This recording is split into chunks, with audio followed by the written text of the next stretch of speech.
Okay, so welcome back. Thank you very much. We're going to now have a guest, David Noakes here, is going to tell us about the wonders of GC-MAF. And I think this might be one of the most important and enlightening things you've heard for a long time. So thank you very much for coming, David. Thank you, Clive.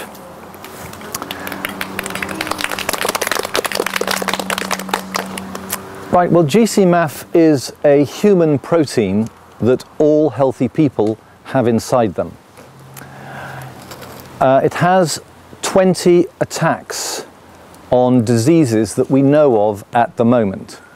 The immune system doesn't work without it, and of course the immune system can get rid of about 6,000 different diseases. So it's a very, very important protein in your body. However, if a disease comes along, and this includes cancer, the disease will try to prevent production of your own GC-MAF. And it can do that if you are weak, if you have a down period, if you are stressed, if you've eaten too much sugar. You are giving the enzyme nagalase, which diseases send out, a chance to prevent your body making GC-MAF. And so is that M-A-F-F? it's spelt Golf Charlie Mike Alpha Foxtrot. So if that happens, you then lose your 20 attacks on various diseases. 6 of GC-MAF's attacks are on cancer, and you lose those. So if the disease that is taking down your GC-MAF happens to be cancer, if successful, the cancer will then explode and take over, and you are usually dead in about 5 years. There are about 1 billion people, we estimate, in the world who do not have GC-MAF inside them because of disease. So 6 billion people have it and about 1 billion don't. Obviously, as it's a human protein, as all of you can attest, it has no side effects, and you can attest to that because you have it inside you now. So what we do in our company, in our laboratory, we extract GC-MAF. We can extract it from blood or milk, only obviously from healthy blood or milk, because unhealthy blood or milk won't have it. It's a 24-step process, and we end up with 1/1000th of a gram of GC-MAF, which is what we administer. 1/1000th of a gram. That is all you have inside you. So we then give this GC-MAF, which we have to suspend in saline solution because it is such a small amount. We give this GC-MAF, and there are 5 ways of getting it into the body to people with disease. And within minutes of getting the GC-MAF back into your body, your attacks on the diseases start up again. And the last thing to start is your immune system. It takes 3 weeks for your immune system to be rebuilt. It's stunning, really, how many diseases can be cured by GC-MAF. Autoimmune diseases. We had a chap come in over the moon.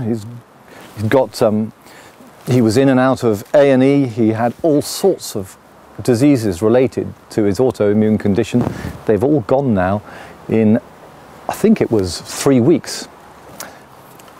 GC protein's made in your liver, and the GC protein is made into GC-MAF by your immune system. A B cell comes along and takes 1 of the 3 sugar molecules off the GC protein, and a T cell does the same, and you're now left with GC protein with 1 sugar molecule, and that is GC-MAF.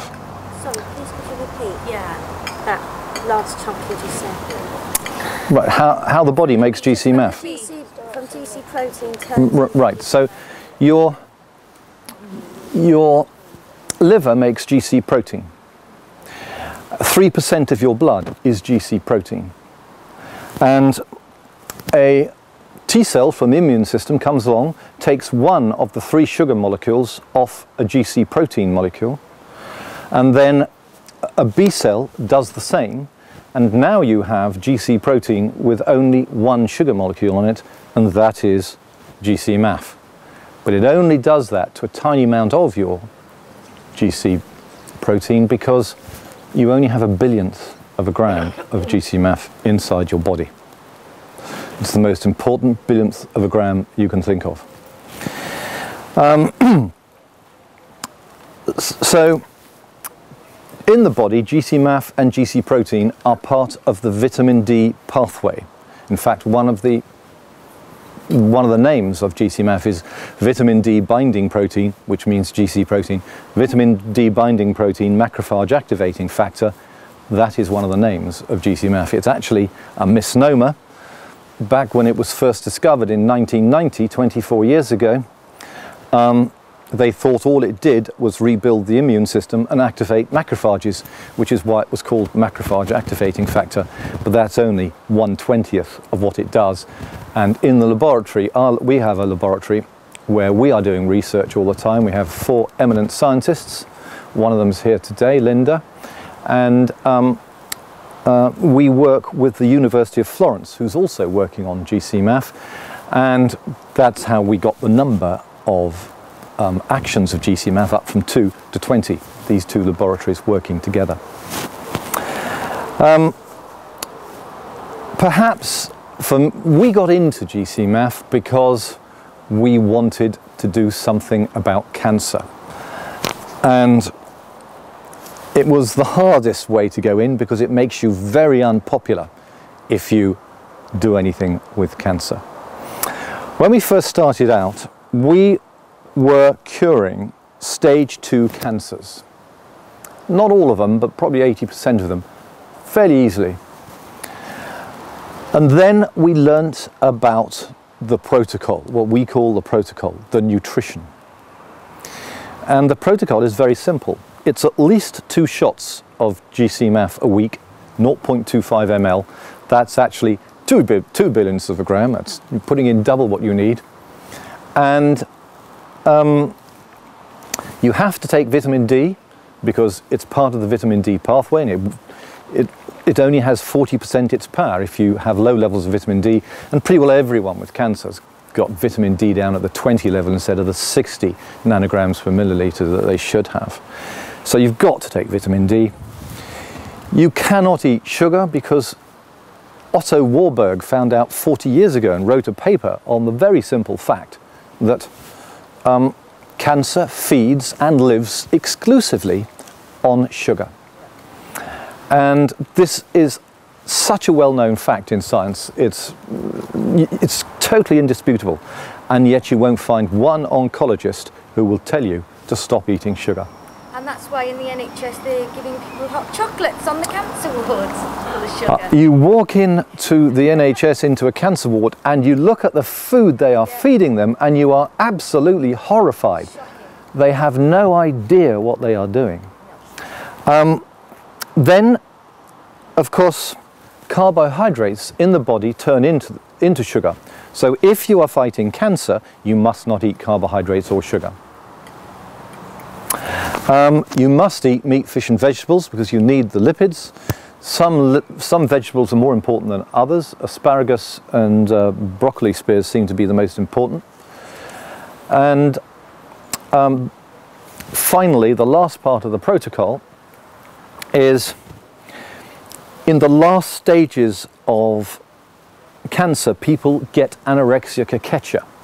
That is to say, most people die of starvation because their bodies can no longer digest food. And we give people MAP proteins. And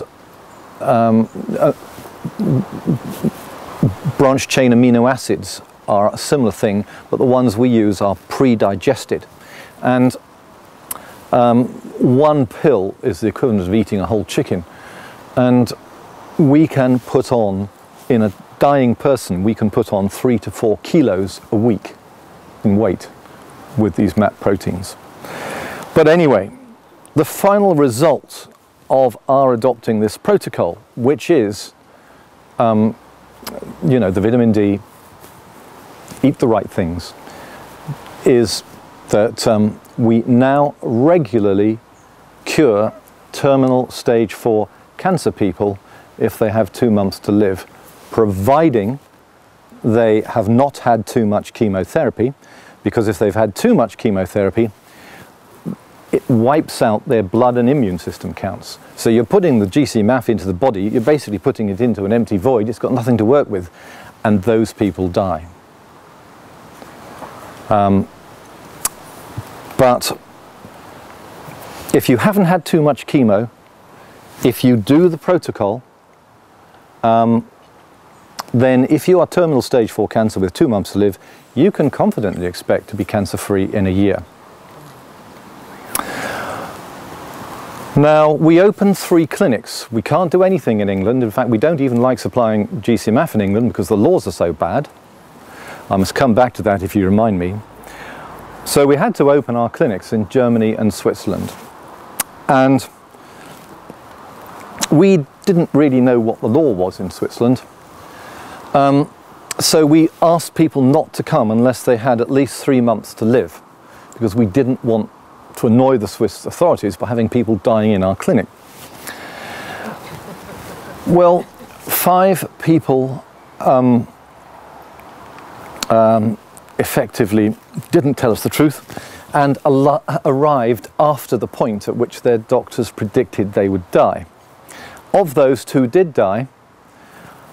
The other 3 we sent home with 25% tumour reductions and put them on the path to become cancer-free. So 60% success at the point of death is pretty good. So in the clinics, what we actually do is we employ 5 doctors in the clinics, and we use ultrasound effectively to squirt GC-MAF onto the tumour inside the body, and the ultrasound guides the syringe.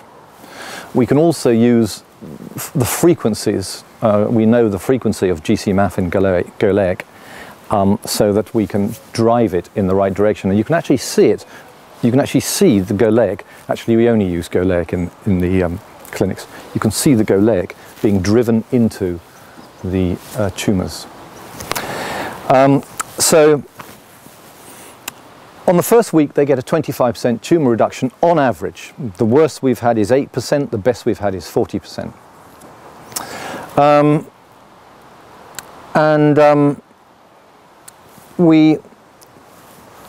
On the second week, though, of course, you've only got 75% of the tumour left, so we get rid of 25% of 75%. So on the third week, we haven't got rid of 75%, we've generally got rid of about 50, 55%. And we send them home then to do the protocol, the home protocol, if you like, that I just explained to you. And you'd be amazed, something like 20 to 30% do not do the protocol at home.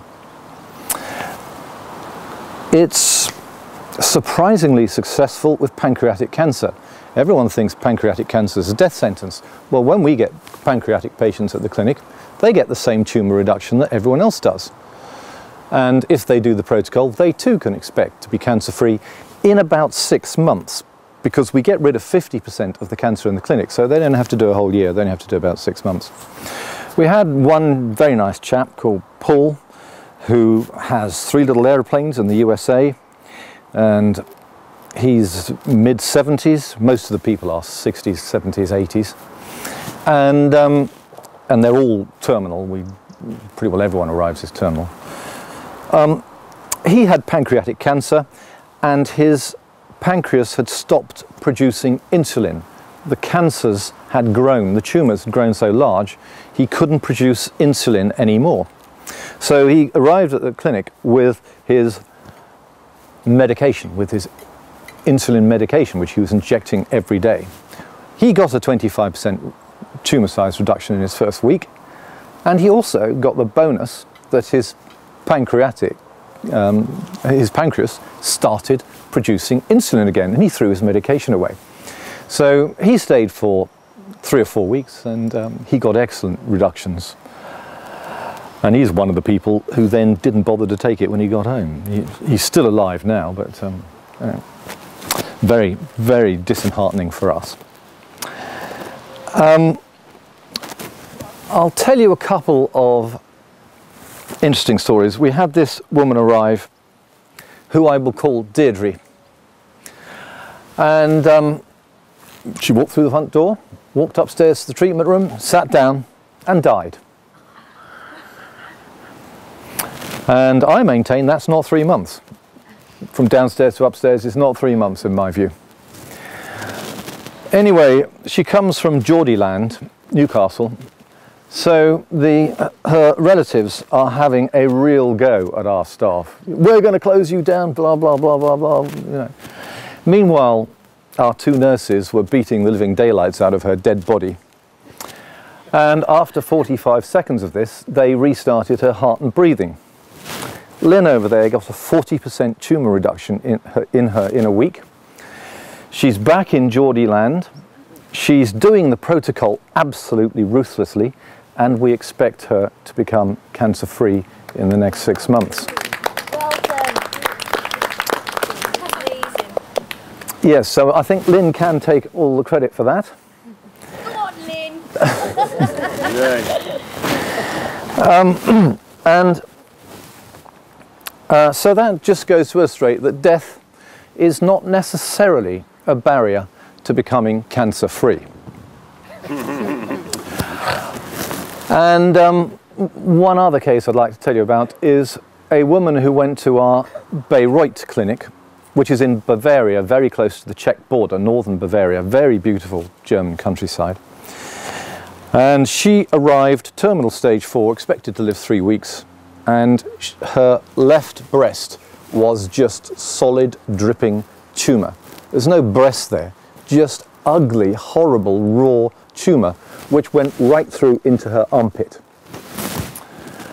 But rather surprisingly, she had no secondaries. That's all she had. She was going to die just from that one cancer. So they managed to get a tumour reduction of 40% in 1 week. GCMAF, one of the many things that GCMAF does is it isolates tumours. So it surrounded this odd-shaped tumour with pus. They sent her in for surgery the following Wednesday. So she did a week in the clinic, finished on the Friday, went to surgery on Wednesday. They plucked the whole thing out. Surgeons plucked it out incredibly easily because it wasn't connected to anything anymore. And she became cancer-free in 11 days flat. Now, that cancer will come back if she does not stay on GCMAF for another 8 weeks. She needs to be absolutely certain that the cancer has gone and that her own body's GCMAF has started up again. So she needs to take, it's a precaution if you like, she needs to do another 8 weeks. And if she does, that'll set her up for the rest of her life. Her GCMAF will start up again, and that cancer will never come back again. I wonder if there's any other stories I should tell you. Well, we have a number of people in Guernsey where we live. We have a woman who was terminal stage 4, well, breast cancer, but terminal stage 4 because of her liver, which was just full of cancer. She came to see me and said, right, well, you will be cancer-free in a year. She'd got this from 3 doctors. I mean, she's got scans, she's got everything. You know, you are going to die in 2 months. She's heard that from 3 sets of doctors. So I said, right, well, you will be cancer-free in a year, but you do have to do exactly what I say. And she did. She did exactly what I told her. She did the diet. She did everything exactly right, except she did drink 2 bottles of red every day. But red wine is actually good for you. And she was actually cancer-free in 11 months. She had a full set of scans. Her liver was normal. All the cancer had gone. She got a completely normal, perfect liver. And she is still cancer-free. In fact, she goes down to our clinics and mentors in our clinics, because it's good for people who are just starting the treatment to meet someone who's already finished it. Another woman who mentors for us is Gail. She was terminal stage 4 with 3 months to live with ovarian cancer and secondaries to the lungs. The GCMAF cleared out her lungs in 3 months flat. It halved the size of the ovarian. And then it all went pear-shaped because she was stage 4, and this was back in the time when we only knew how to treat stage 2, and we didn't know about the diet and everything. And then she had a big bust-up with her partner, and the stress of that brought the whole lot back worse than it was in the beginning. But by that time we had learned about the diet, so then she had to be cured all over again. So it actually took her 3 years to end up cancer-free, but she is completely cancer-free, and she mentors as well. So I don't know what else to tell you. Yes, a question, Sean. Cancers tends to come back again and again. How do you resolve that? Right. Well, cancer only comes back again and again if you don't have GCMAF in your body. So that is why we make people carry on for 8 weeks after it appears they're cancer-free, to make absolutely sure that all cancer has gone. So if you are going in for surgery, when a surgeon cuts, he releases cancer cells which float around the body and cause secondaries that you die of 2 years later. But if you are on GCMAF for 3 weeks before the operation and 8 weeks afterwards, you will not get secondaries, and surgery becomes very, very safe. If you have prostate cancer, they do biopsies. And again, the needle is so big, it breaks open cancer cells which float around the body and cause secondaries. If you're on GCMAF, you can have biopsies perfectly safely. And I must tell you about another chap, Peter, who arrived with terminal stage 4 prostate cancer, Gleason 10. Now most people get to Gleason 9 and die. He actually made it to Gleason 10, probably because he's only 55 years old. And he had 2 or 3 weeks to live. His face was ghastly grey. He had lymphedema on his legs. The cancer was falling out of his calves. He had to wear body stockings to hold his calves together. He couldn't really walk and he was in great pain. After 6 weeks of GCMAF, he was walking an hour a day for fun. After 3 months, he had no symptoms of cancer whatsoever, no pain, nothing at all. The pain went at 6 weeks. About a year, 2 months later, we can see on ultrasound scans that he still has a bit of a tumour in his prostate. We can't be certain whether it's encapsulated or whether it's scar tissue, but in any case it's still reducing at about 15% a month. So we expect him to be completely cancer-free in about, well, another 8 months perhaps. So he may be 20 months from start to finish, but then he was an exceptionally difficult case. We always cure prostate cancer. It's a piece of cake. We always cure lung and breast cancer, which are very easy. Bowel cancer's more difficult, and bone metastases are more, take longer. Yes? What about brain cancer? We're a little worried with brain cancer because what the immune system does is it firstly swells and inflames tumours as the first part of attacking them. Well, that can give you intracranial pressure. Now, if you whack a large dose of GCMAF in, its other attacks often reduce the tumour size in the brain. So that when the immune system comes along a few weeks later and has a go, it's too late. The tumour's already shrunk.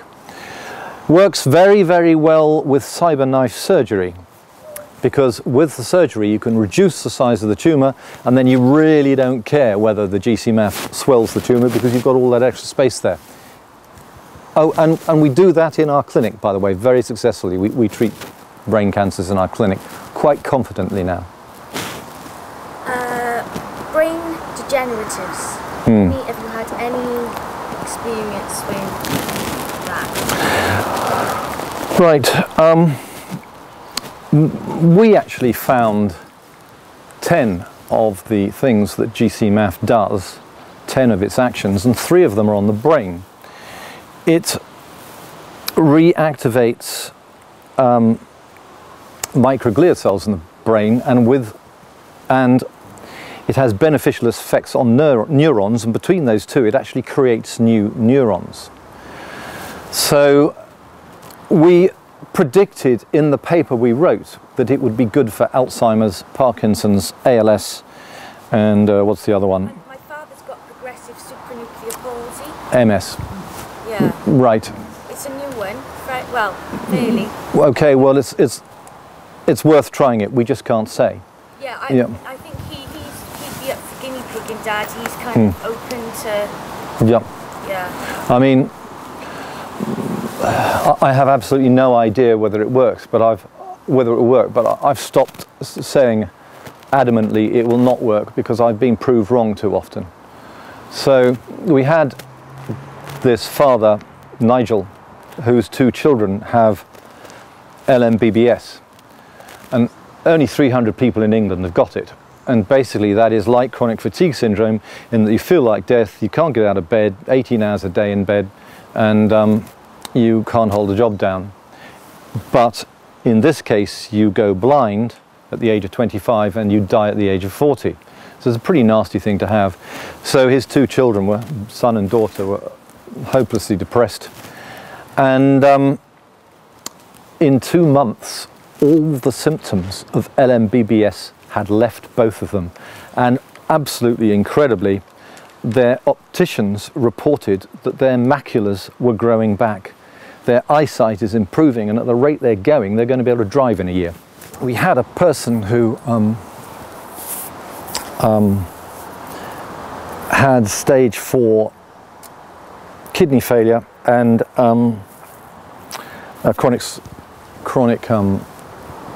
cirrhosis of the liver, possibly partly because she was drinking a bottle of vodka every other day. And she didn't give up the vodka, but she did start the GCMAF. The report came back, she had perfect liver and kidneys.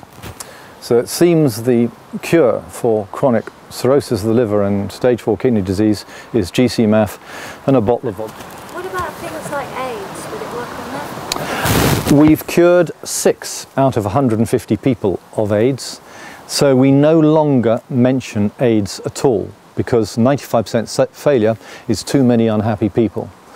I mean, this is the obvious way to cure AIDS. There's no question about it, you know.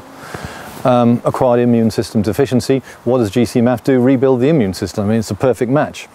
But the trouble is, in both Lyme disease and AIDS, the viruses surround themselves with biofilms, and the GCMAF can't see the viruses. So, possibility that maybe engineered that virus, the Lyme virus. do we think the AIDS virus is engineered? Particularly the Lyme virus, would that be something that might be bioengineered? Because it's so complex. It's got a spiral thing or something, doesn't it? Is that correct? I don't know, but I wouldn't be surprised. Well, because what they're saying in America, and I met a lady a couple of days ago with like Lyme's, and she's trying to get diagnosed.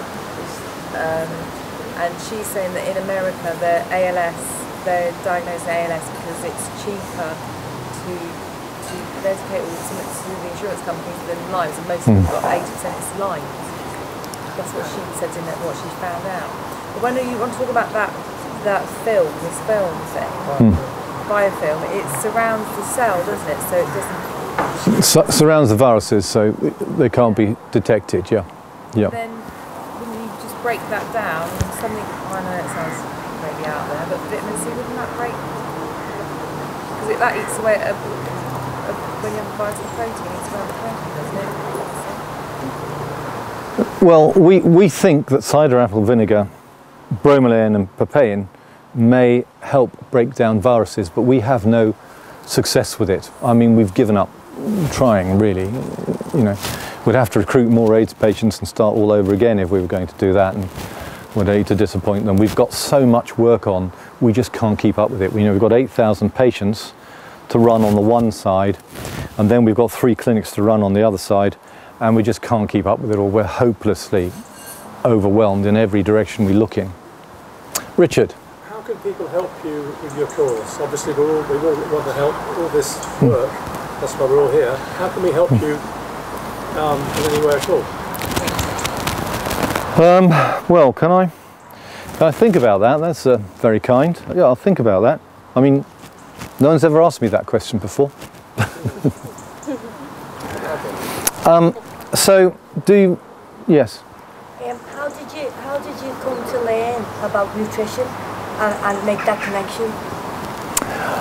Well, our first stage 4 cancer person, this lady Gail, who's late 50s, and mentors for us in the clinics. She was our first ever stage 4, and we noticed that her progress went downhill in the winter, which got us thinking, well, what don't you have in the winter? Sunshine, vitamin D. So we asked Professor Marco Ruggiero in the University of Florence to do some tests of GC-MAF in the presence of vitamin D, and it was 2.5 times more powerful. So that was the first step. And Marco Ruggiero said, well, because of Otto Warburg, we know you shouldn't eat sugar. So then we're thinking, well, hang on, sugar, that's how it all got put together. It took a bit of time, slow brains, you know. It cures ulcerated colitis, IBS, most of the time. Diet is what makes the difference.